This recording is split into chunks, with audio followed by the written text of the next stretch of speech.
হিমু ভাইয়া আমার হাতে একটা শপিং ব্যাগ ধরিয়ে দিয়ে বলল, এইটা আজ অনুষ্ঠানে পড়বে।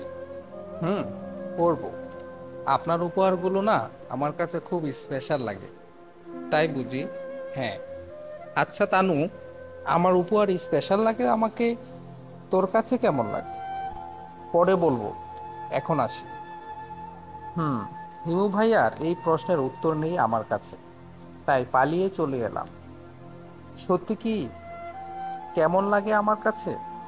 আব্বুর বন্ধুর ছেলে হওয়ার সুবাদে কৈশোর জীবন থেকে ভাইয়া বলে, কিন্তু কখনো তার সম্পর্কে ভাবিনি। কেন এত কেয়ার করতো, কেন এত স্পেশাল উপহার দিত। আব্বুর কাছ থেকে যেইটা চেয়ে পেতাম না, হিমু ভাইয়া সেটা এনে দিত।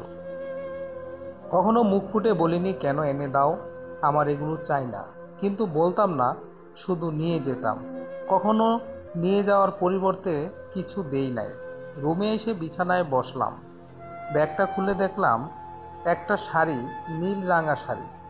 একবার হিমু ভাইয়াকে বলেছিলাম, আমার একটা নীল রাঙা শাড়ি, একদম আকাশের রঙের মতো নীল শাড়ি কিনে দিবে। সেই দিন আমার কথায় হিমু ভাইয়া বলেছিল, না, দিব না। আমি কি তোর জামাই যে তোকে সব কিছু কিনে দিতে হবে? শর্ত, সামনে থেকে ভালো লাগছে না। হিমু ভাইয়ের কথা শুনে মনটা খারাপ হয়ে গিয়েছিল। রাগ করে আর কখনো নীল শাড়ি পরা হয়নি। হিমু ভাইয়া কিনে দেয় নাই দেখে পরিও নাই, কিন্তু আজ সেই হিমু ভাইয়া নীল শাড়ি কিনে দিল, যা পরতে হবে। শাড়িটা রেখে আপুর কাছে গেলাম। দেখলাম আপু আজকের অনুষ্ঠানের জন্য পোশাক নির্বাচন করছে। আমাকে দেখে আপু বলল, আমাকে একটা শাড়ি বেছে দে না তানু। এত শাড়ি থেকে কিভাবে বেছে দিব, আর সবগুলোই তো সুন্দর। এত শাড়ি কি তুই কিনেছিস আপু? না, তো রক্তিম ভাইয়া প্রত্যেক মাসে 2টা করে শাড়ি এনে দেয়। তুই অনেক ভাগ্যবান আপু, রক্তিম ভাইয়ার মতো একজন স্বামী পেয়েছিস। হুম, সত্যি আপু, অনেক খুশি লাগছে।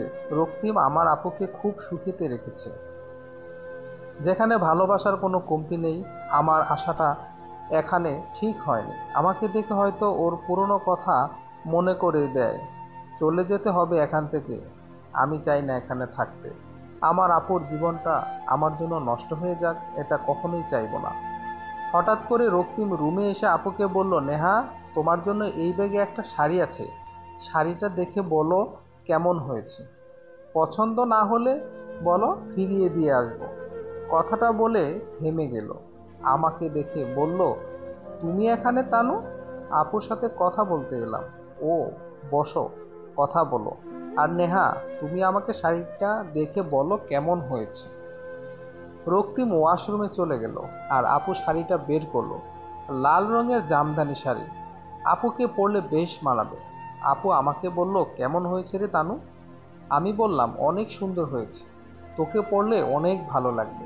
একদম লাল পরি আকাশ থেকে নেমে এসেছে মনে হবে।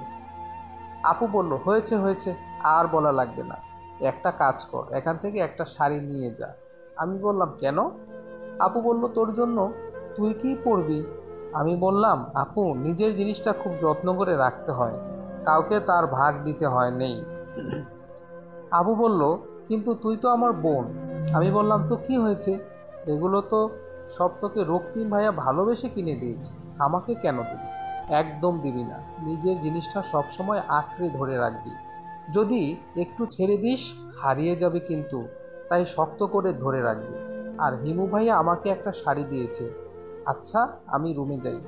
আপু বলল, ও আচ্ছা, হুম। রক্তিম আসার আগে আমি আপুর রুম থেকে চলে এলাম। রুমে এসে দেখি 10টা 30 বাজে। অনুষ্ঠান বিকাল থেকে শুরু হবে। ওয়াশরুমে গিয়ে গোসলটা সেরে নিলাম। গোসল সেরে বারান্দায় এসে চেয়ারে বসলাম। বারান্দায় এই পরিবেশটা আমার খুব ভালো লাগে। তারপরেও মনে হলো চোখ দুটো বিশ্রাম দরকার, তাই বিছানায় শুয়ে পড়লাম। কখন ঘুমিয়ে গেছি মনে নেই। হঠাৎ করে আম্মুর কথা কানে এলো। চোখ খুলে দেখি আম্মু ভাতের প্লেট নিয়ে দাঁড়িয়ে আছে। আম্মুকে দেখে আমি জিজ্ঞেস করলাম, আম্মু, কয়টা বাজে? আম্মু বলল, এখন বিকাল 4টা বাজে। অনুষ্ঠান শুরু হতে যাচ্ছে 1 ঘন্টা পরেই। তাড়াতাড়ি ফ্রেশ হয়ে আয়, আমি খাইয়ে দিচ্ছি। আমি বললাম, ও আচ্ছা, তুমি যাও, আমি এখন আর খাবো না। মা বলল, পাগলি নাকি? তুই খাবি না কেন? আমি বললাম, এখন খেতে গেলে লেট হয়ে যাবে, আমি একেবারে তৈরি হয়ে নিচে চলে আসছি। মা বলল, একটু খেয়ে নে বাবু। আমি বললাম, না আম্মু, তুমি এই খাবার নিয়ে যাও। আম্মু বলল, ঠিক আছে। আম্মু চলে গেল। আমি ওয়াশরুমে হিমু ভাইয়ার শাড়িটা নিয়ে গেলাম। ফ্রেশ হয়ে শাড়িটা গায়ে জড়িয়ে নিলাম। ওয়াশরুমে শাড়ি পরে বের হলাম। ড্রেসিং টেবিলের সামনে বসতে দেখি হিমু ভাইয়া বিছানার উপর বসে আছে। আমি হিমু ভাইয়াকে দেখে জিজ্ঞেস করলাম, হিমু ভাইয়া কখন এলেন? ভাইয়া উত্তর দিল, একটু আগে। তোকে এই শাড়িটায় অনেক সুন্দর লাগছে। আমি বললাম, ধন্যবাদ ভাইয়া। তোকে একটা কথা বলতে এসেছি। আমি তখন লাল লিপস্টিকটা হাতে নিয়ে বললাম, ওকে বলুন। তানু, লালটা না গোলাপিটা হালকা করে দে। আমি বললাম, এবার বলেন, কি বলবেন? বলল, তোকে আজ দেখতে আসবে। আমি বললাম, মানে? হ্যাঁ, তোকে আজ ছেলেপক্ষ থেকে দেখতে আসবে। কি বলছেন এসব ভাইয়া? এইটা বলতে আসলাম। আমি রুম থেকে বের হতে আন্টি আমায় বলল, তোকে যেন এই কথাটা বলে দেই। ও আচ্ছা হিমু ভাইয়া, আচ্ছা আসি। তুই তৈরি হয়ে নিচে আয়। আর শোন, চোখে কাজলটা দিস। তোর কাজল কালো চোখে কাজলটা গাঢ় করে দিলে একদম হুড়পড়ি লাগবে। আমি বললাম, তাই নাকি? হিমু ভাইয়া চলে গেলেন। আমিও কাজলটা হাতে নিয়ে দেওয়ার চেষ্টা করছি, কিন্তু দিতে পারছি না। চোখের পানি কাজলটা নষ্ট করে দিচ্ছে। হিমু ভাইয়া বলে গেল, আজ ছেলেপক্ষ দেখতে আসবে। কথাটা শোনার পর কেমন একটা অস্থিরতা কাজ করছে। মনে হচ্ছে কিছু একটা হারিয়ে ফেলবো। অনেক কষ্ট করে কাজলটা চোখে দিলাম। চোখের নিচের যাওয়ার আগে নিজেকে চোখে দিয়ে নিচে যাওয়ার আগে নিজেকে ভালো করে আরেকবার আয়নায় দেখে নিলাম। প্রায় সন্ধ্যা হয়ে গেছে। অনেক সুন্দর করে সাজানো হয়েছে পুরো বাড়ি। নিচে গিয়ে দেখলাম আরিফ আঙ্কেল আর হিমা আন্টি এসেছেন। আরিফ আঙ্কেল আর হিমা আন্টি হলো হিমু ভাইয়ার আব্বু আর আম্মু। আমাকে খুব ভালো জানে। হিমা আন্টিকে পিছন থেকে জড়িয়ে ধরতে আন্টি বলল, আমি জানি এইটা আমার তানুমা। আমি বললাম, ও আন্টি, তুমিও না? কেমন আছো বলো? আন্টি বলল, ভালো। তুই কেমন আছিস রে? আগে আমার সামনে আয় তো, কতদিন ধরে তোকে দেখি না। আন্টির কথায় আমি সামনে এসে দাঁড়ালাম।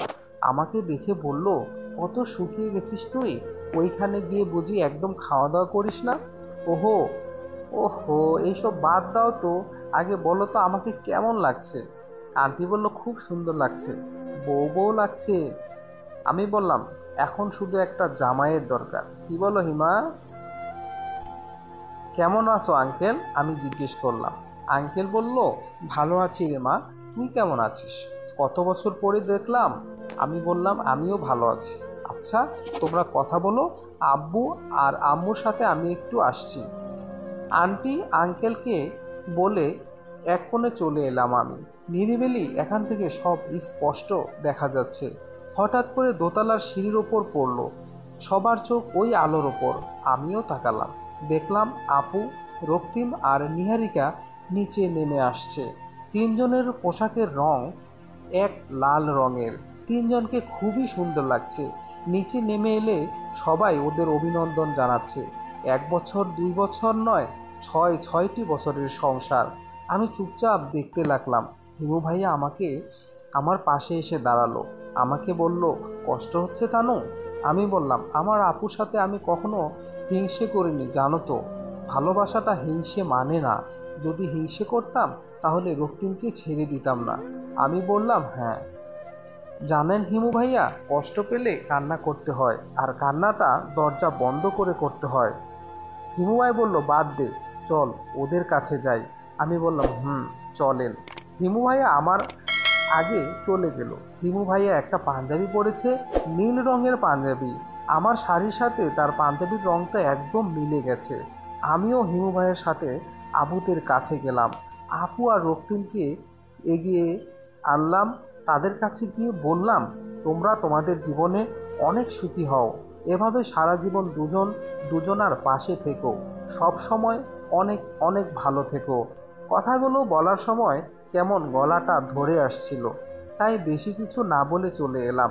কথাগুলো বলার সময় কেমন জানি একটা শূন্যতা লাগছিল। বুকের ভিতর বাঁ পাশে চিনচিন ব্যথা অনুভব করছিলাম। বেশিক্ষণ থাকলে হয়তো চোখ থেকে পানি বের হয়ে আসবে। না হলেও একটা সময় ভালোবেসেছিলাম তো। পৃথিবীর সবচেয়ে কষ্ট ভালোবাসার মানুষটা অন্য কারোর সাথে দেখা। ভালোবাসার মানুষটাকে অন্যের সাথে দেখা, অন্যের হাত থেকে হাত রেখে ভালোবাসার মানুষটার পথ চলা, এই দৃশ্যগুলো পৃথিবীর সবচেয়ে কষ্টের দৃশ্য। অনেক না বলা কথা, কষ্ট। আপু, রক্তিম একসাথে হেঁটে হাসিমুখে সবার সাথে কথা বলছে। মনের ভিতর শূন্যতার সৃষ্টি হচ্ছে। হঠাৎ মনে হলো চোখের কোণায় পানি জমে আছে। চোখ ঝলে ছলছল করছে, পানি ঝরতে শুরু করবে। তাই অনেক কষ্ট করে চোখের পানিটা ধরে রেখেছি। আপু, রক্তিম সবার সাথে কথা বলে এবার আমার দিকে আসছে। ওদের দেখে ভিতরটা দুমড়ে মুচড়ে যাচ্ছে। রক্তিম এসে আমার পাশের চেয়ারটায় বসলো। আপু কিছু না বলে চলে গেল। আপুকে আমি পিছন থেকে অনেক ডেকেছিলাম, কিন্তু কোনো লাভ হয়নি। রক্তিম আমার ডাকাডাকি দেখে বলল, ওকে ডেকো না। ও আমি বললাম, কেন? রক্তিম ভাইয়া বলল, ও আমাদের বিষয়ে সব কিছু জেনে ফেলেছে। রক্তিমের কথাটা শুনে মাথায় রাগ উঠে গেল।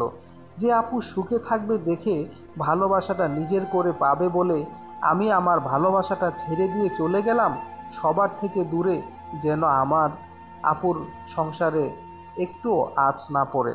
আর রক্তিম আপুকে সব বলে দিল। আমি রেগে গিয়ে রক্তিমের শার্টের কলার ধরে বললাম, কেন বললে তুমি? রক্তিম বলল, আরে আরে শান্ত হও, রাগ দেখিয়ে কি হবে?